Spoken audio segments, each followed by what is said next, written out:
I love this style of mask. If you're a side sleeper, you can just go to sleep and the air will come in through the uphill side instead of the downhill side. One of the problems with this style of mask is if your frame, that's this part, if it's too big, then trying to get the thing to fit when it's too big is going to be a no-go. I just got off the phone with a coaching client who wears a mask somewhat like this, and she was really struggling because the thing doesn't fit right. So I decided I would come on here and rock one of these masks out and just kind of discuss what's going on there.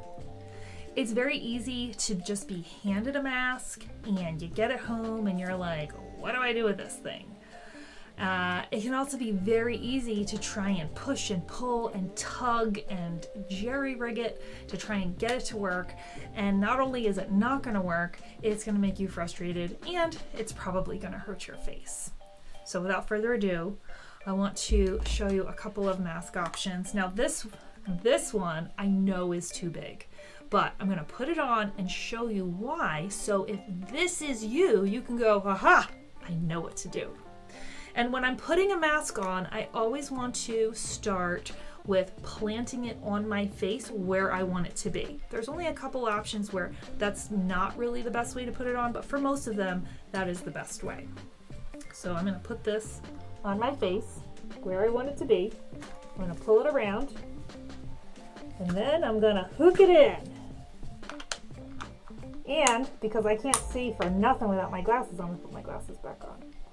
All right, so this is a Dreamwear full face mask, and this is a large frame.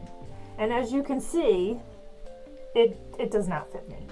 I could pull it back like that and make it fit, but that is not going to serve me. And if that's what you've been doing, it's not going to serve you either.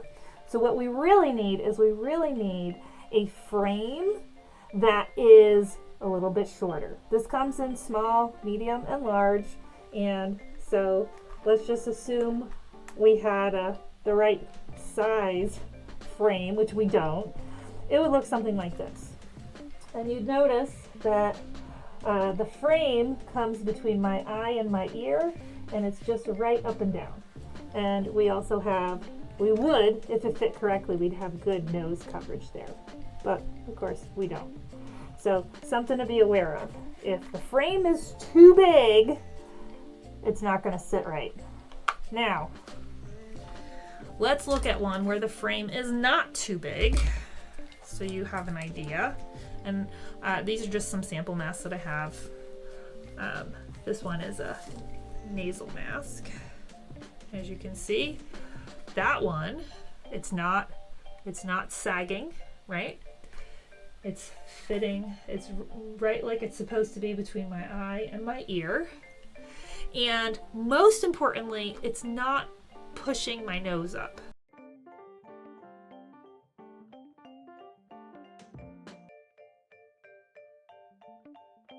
But anyway, so I had her put her mask on and she's like, I gotta keep it really tight and I'm having bruises on my face and it's just awful.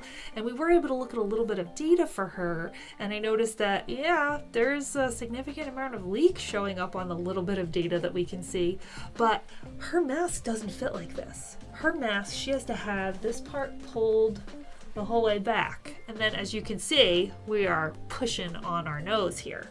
And that is pretty much how she had hers. And I was like, dude, there's no meat in that spot of your nose. There's absolutely no meat there. So of course you're gonna feel really uncomfortable. Of course you can't sleep with this thing on. It's the wrong size, right? So if you have to have your frame super tight and it's doing this, that is no good. I hope this lesson on mask fit was helpful. If you have other topics you want to talk about or other things that are just kind of getting on your nerves that you'd like some input on, let me know.